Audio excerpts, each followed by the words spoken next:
ગણપતિ આવ્યા ને, ગણપતિએ શું કર્યું ભલા માણસ? પ્રથમ પૂજાય તમને બધાને ખબર છે ને?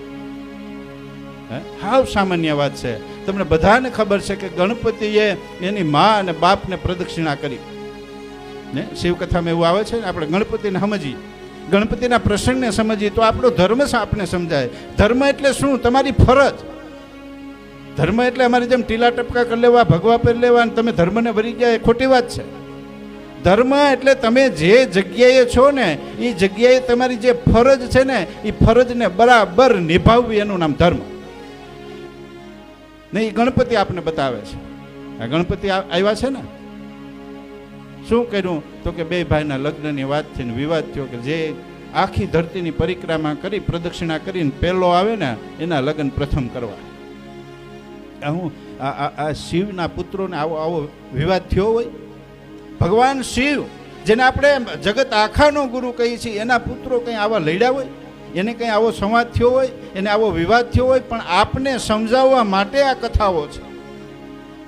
અને કાર્તિક સ્વામી મોર લઈને નીકળી ગયા અને ગણપતિએ શિવ અને પાર્વતીને પોતાના માતા પિતાને બેહાડી અને પ્રદક્ષિણા 7 કરી અને એના પ્રથમ લગ્ન થયા. એટલે ભગવાન શિવે ન્યા સહી કરી કે આ માતા પિતાના જે કાંઈ સેવા છે ને એમાં જ 68 તીરથ છે. એટલો ધર્મ સમજાઈ જાય તો ઘરમાં અશાંતિ થાય. પણ આજે આપણે બહુ ભણ્યા છીએ, મા બાપે આપણે બહુ ભણાવ્યા, બહુ સંસ્કારો આપ્યા, બહુ ધર્મ સમજાવ્યો, અને પછી એ બધાને આપણા વિચારોથી આપણે કાંઈક ઉલટે રસ્તે લઈ અને પછી આપણે ધાર્મિક થવા નીકળી ગયા અને પછી મા બાપની અવગણના કરી, માતા પિતાની અવગણના કરી કે અમે તો બહુ ધર્મને વૈર્યા છીએ, તમે વેવલા છો, તમને કાંઈ ખબર નથી પડતી, તમે જૂનું પકડીને બેઠા છો.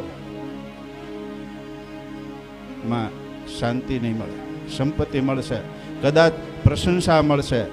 એટલે કીધું કંચન અને કીર્તિનો ત્યાગ કરી એના મોહનો, તમારો જે અંદરનો મોહ છે, તમારી જે કીર્તિ છે, તમારો જે કંચન છે એટલે સંપત્તિ છે, આ બધાને એક બાજુ મૂકી ફક્ત ને ફક્ત ભગવાનની ખુશી માટે, ભગવાનની કૃપા માટે જે કીર્તન કરે ને એ કીર્તન ભક્તિ મહાન છે.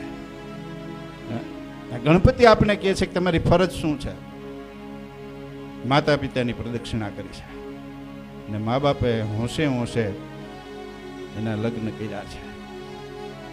પછી બીજા ઓલા ભાઈ ફરીને આખી દુનિયા ફરીને આવ્યા હતા તો અહીં બાળકો રમતા હતા ગણપતિના.